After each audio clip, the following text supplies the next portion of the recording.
Hello friends, welcome to Sumathi's kitchen. வணக்கம். இன்றைக்கி நம்ம பார்க்க போகிறது ப்ராக்கோலி குருமா ரெசிபி. இது கொஞ்சம் வித்தியாசமான ரெசிபிங்க.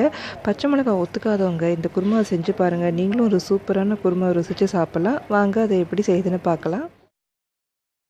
இன்னும் சப்ஸ்கிரைப் பண்ணாதவங்க கீழே உள்ள ரெட் சப்ஸ்கிரைப் பட்டனை கிளிக் பண்ணுங்கள். பக்கத்தில் அப்படியே உள்ள பெல் பட்டனையும் டேப் பண்ணுங்கள். வாரந்தோறும் நான் போடுற வீடியோஸ் உங்களுக்கு வந்து சேரும். இப்போ ப்ராக்கோலி குருமா செய்கிறதுக்கு என்னென்ன தேவையானு பார்ப்போம். இங்கே பார்த்தீங்கன்னா நல்ல ஒரு 2 ப்ராக்கோலி வந்து எடுத்து வச்சுருக்கேங்க.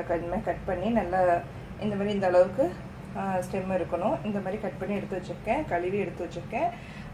இது புளி தண்ணி நெல்லிக்காய் அளவுக்கு கொஞ்சமாக யூஸ் பண்ணணும். தண்ணி இந்த அளவுக்கு அரைக்கப் தண்ணியில் கரைச்சி வச்சுருக்கேன். மிக்சியில் வந்து தேங்காய் மட்டும்தான், ஒரு டம்ளர் தேங்காய் போட்டு அரைச்சி வச்சுருக்கேன். இதோட கசகசா போட்டு அரைக்கணும். ஆனால் கசகசா நான் இங்கே யூஸ் பண்ணல. இங்கே சிங்கப்பூரில் வந்து கசகசா பேன் பண்ணிட்டாங்க, அதனால் யூஸ் பண்ணக்கூடாது. ஸோ அதை யூஸ் பண்ணல. வெறும் தேங்காய் மட்டும் தான் அரைச்சிருக்கேன். மற்றது வந்து பார்த்திங்கன்னா பூண்டு, நல்ல ஒரு ஃபுல் பூண்டையும் ஒரு 7-8 பல் இருக்கும், அந்த மாதிரி கட் பண்ணி இந்த மாதிரி எடுத்திருக்கேன்.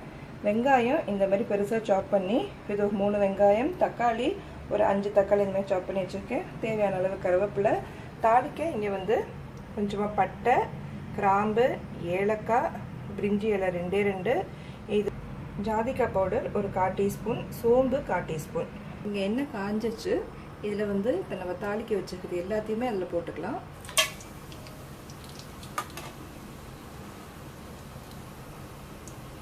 அதோட பூண்டு சேர்த்துக்கலாம்,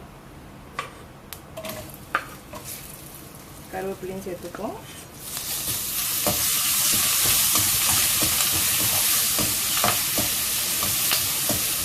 இப்போ இந்த ப்ராக்கோலி பற்றி ஏற்கனவே ஒரு வீடியோ போட்டிருக்கேங்க, ப்ராக்கோலி ஸ்டிஃப்டாயின்னா அந்த வீடியோ மறக்காமல் பாருங்கள். அதில் வந்து ப்ராக்கோலியோடைய மகத்துவம், பெனிஃபிட்ஸ் எல்லாமே நான் அதில் சொல்லியிருக்கேன். இது வந்து ரொம்ப நல்லது உடம்புக்கு. ஃபோலிக் ஆசிட் இந்த மாதிரிலாம் நிறைய இருக்குது. ப்ரெக்னெண்ட்டாக உள்ளவங்க அது அடிக்கடி உடம்புல சேர்த்துக்கிட்டோன்னா ரொம்ப நல்லது. ஸோ அந்த வீடியோ தவறாமல் போய் பாருங்கள். மேலே உள்ள கார்லையும் கொடுத்துருக்கேன், கீழே உள்ள டிஸ்கிரிப்ஷன்லையும் கொடுத்துருக்கேன். இப்போ பூண்டு லேசாக வதங்கினோன்னே இப்போ இதோட நம்ம வந்து பூண்டையும் சேர்த்துக்கலாம்.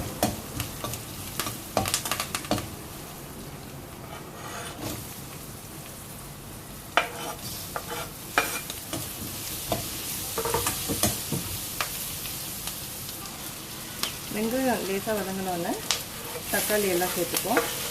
இப்போ நான் ஏற்கனவே இதில் சொல்லியிருந்த மாதிரி இது வந்து பச்சை மிளகாய் ஒத்துக்காதவங்களுக்கு, சில பேருக்கு பச்சை மிளகாய் ஒத்துக்காது, பிளாஸ்டிக் பொருள் உள்ளவங்களுக்கு பச்சை மிளகாலாம் ஒத்துக்காது. அந்த மாதிரி உள்ளவங்க இந்த மாதிரி குருமா செஞ்சு பாருங்கள். ரொம்ப சூப்பராக நல்லாயிருக்கும் குருமா. ரொம்ப பிடிச்சவங்களுக்கு வந்து குருமா சாப்பிட்லிங்கிற கவலை இருக்காது. ரொம்ப நல்லா இருக்குங்க. இதை செஞ்சு பாருங்கள். இப்போ இதில் பார்த்தீங்கன்னா எல்லாம் பொடிங்கெல்லாம் இப்போ ஆட் பண்ணிக்கலாம்.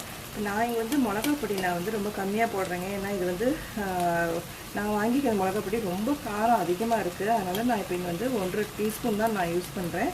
சாதாரண மிளகா பொடியாக இருந்தால் நம்ம வீட்டில் அரைச்சது அந்த மாதிரி இருந்தால் ஈஸியாக நீங்கள் 2-2.5 கூட போடலாம். மஞ்சள் பொடி 1/2 டீஸ்பூன்,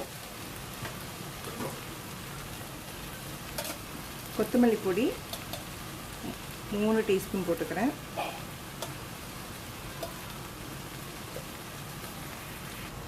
உப்பு தேவையான அளவு கல்லுப்பு போட்டுக்கிறேன். இதோட ப்ராக்கோலியும் சேர்த்துக்கிறேன். நல்லா மிக்ஸ் பண்ணிக்கலாம். இப்போ இதில் தேவையான அளவு தண்ணி ஊற்றிக்கலாம்.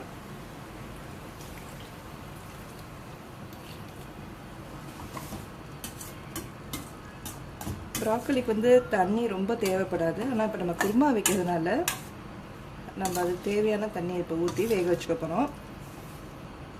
இப்போ இதில் தேவையான அளவு தான் தண்ணி ஊற்றிருக்கேன். இங்கே பார்த்தீங்கன்னா இங்கே பாருங்கள், காய் மூழ்கலை, அந்த அளவுக்கு காயோட காயாக தண்ணி ஊற்றி இப்போ மூடி வச்சிடலாம்.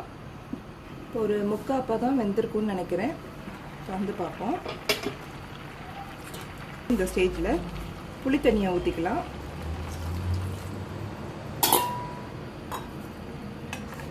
லேசாக அப்படி கலக்கிக்கங்க, இல்லாட்டி இந்த ப்ராக்கோலி எல்லாம் அங்கே உடஞ்சிரும். இந்த மாதிரி லேசாக கலக்கிட்டால் போதும்.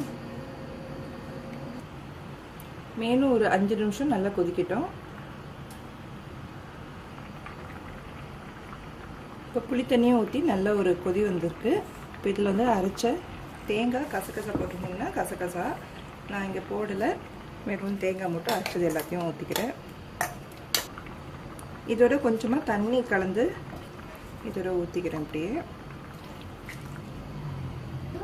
தண்ணியை கழுவி ஊற்றின மாதிரி ஊற்றி இப்போ மெதுவாக கலக்கிக்கோங்க. இந்த குருமாவில் மெதுவாகவே தான் கலக்கிக்கணும். ஏன்னா ப்ராக்கோலி வெந்ததுக்கப்புறம் நம்ம வந்து ரொம்ப ஸ்பூனை எல்லாம் யூஸ் பண்ணோம்னா அது வந்து உடைய வாய்ப்பு இருக்குது. அதனால் இப்படி மெதுவாக பண்ணிக்கோங்க. இப்போ பாருங்கள் நல்லா கொதிக்குது. தேங்காயெல்லாம் ஆச்சு ஊற்றுனதுக்கப்புறம் அவ்வளோதான். இப்போ நம்ம ஸ்டவ்வை இங்கே ஆஃப் பண்ணிடலாம். இறக்கி சர்வ் பண்ணிடலாம். இது வந்து ப்ராக்கோலி வந்து பண்ணுறது ரொம்ப ஈஸிங்க. இந்த குருமா வந்து புலாவ், பிரிஞ்சி ரைஸ், இல்லாட்டி பிரியாணி, பரோட்டா, சப்பாத்தி இந்த மாதிரி எல்லாத்துக்கும் நல்லா சூப்பராக இருக்கும். ப்ராக்கோலி போட்ட மாதிரியே நல்லா காலிஃப்ளவர் பண்ண மாதிரி இருக்கும். இதே மாதிரி நீங்கள் காலிஃப்ளவர்லேயும் பண்ணலாம். இப்போ இது broccoli kurma ready. Thanks for வாட்சிங். Like, comment and subscribe for more weekly videos.